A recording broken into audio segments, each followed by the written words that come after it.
হয়তো আপনারা এখন আরামদায়ক ঘরে বসে আছেন, আপনাদের দুপুরের বা রাতের খাবারের প্লেটে যে ভাত ডাল তরকারি আছে তার উৎসাহ কি জানেন? চাষিদের রক্ত ঘাম, চাষিদের নির্লস পরিশ্রম। চাষিরা হলো এই দেশের মেরুদণ্ড, কিন্তু এই মেরুদণ্ড আজকে কুঁজো হয়ে গেছে ঋণের ভারে, অবহেলার চাপে। চাষিরা সারা বছর মাটির সাথে কথা বলে, রোদ হোক ঝড় হোক বৃষ্টি হোক, ওদের কাজ থামে না।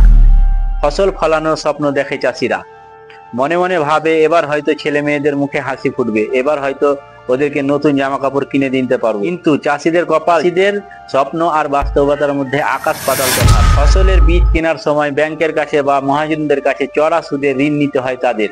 তাছাড়া সার কীটনাশক সবকিছুরই দাম অনেক বেশি। আর যখন ফসল ফলে বাজারে নিয়ে যায়, তখন বড় বড় ব্যবসায়ীরা মিলে দাম কমিয়ে দেয়। ফসল বিক্রি করে উৎপাদন খরচও উঠে না চাষিদেরও পরিবার আছে, চাষিদেরও স্বপ্ন আছে, কিন্তু সেই স্বপ্ন পূরণের সুযোগ চাষিদের ভাগ্যে জুটে না। অনেক চাষি ঋণের জ্বালায় শেষমেশ আত্মহত্যার পথ বেছে নিতে বাধ্য হয়, যা খুবই দুঃখজনক। সরকার নানা সহায়তার কথা বলে, কিন্তু সেই সাহায্য চাষির হাতে পৌঁছানোর আগে হারিয়ে যায়। উন্নত কৃষি পরিকাঠামো, আর্থিক সহায়তা এবং প্রযুক্তির ব্যবহার চাষিদের অবস্থার উন্নতি করতে পারে, কিন্তু বাস্তবে চাষিরা অন্ধকারে থেকে যায়। চাষিরা আমাদের কাছে হাত পাততে আসে, চাষিরা শুধু তাদের ন্যায্য অধিকার চায়, চাষিদের পরিশ্রমের সঠিক মূল্য চায়, চাষিরা চায় তাদের কাজের সম্মান হোক। চাষিদের নীরব কান্না যেন আমাদের কানে এসে পৌঁছায়, কারণ চাষিরা না থাকলে আমাদের পাতে অন্ন জুটবে না। তাই দয়া করে একবার চাষিদের কথা ভাবুন, চাষিদের সম্মান দিন, চাষিদের কাজের ন্যায্য মূল্য তাই যেন সুন্দরভাবে জীবনযাপন করতে পারে। ভিডিওটা দেখে যদি ভালো লেগে থাকে তা ভিডিওটাতে একটা লাইক দিবেন, চ্যানেলটিকে সাবস্ক্রাইব করবেন। পরবর্তীতে আবার সুন্দর সুন্দর ভিডিও দেখতে পাবেন। পরবর্তীতে আবার একটি সুন্দর ভিডিও নিয়ে দেখা হবে।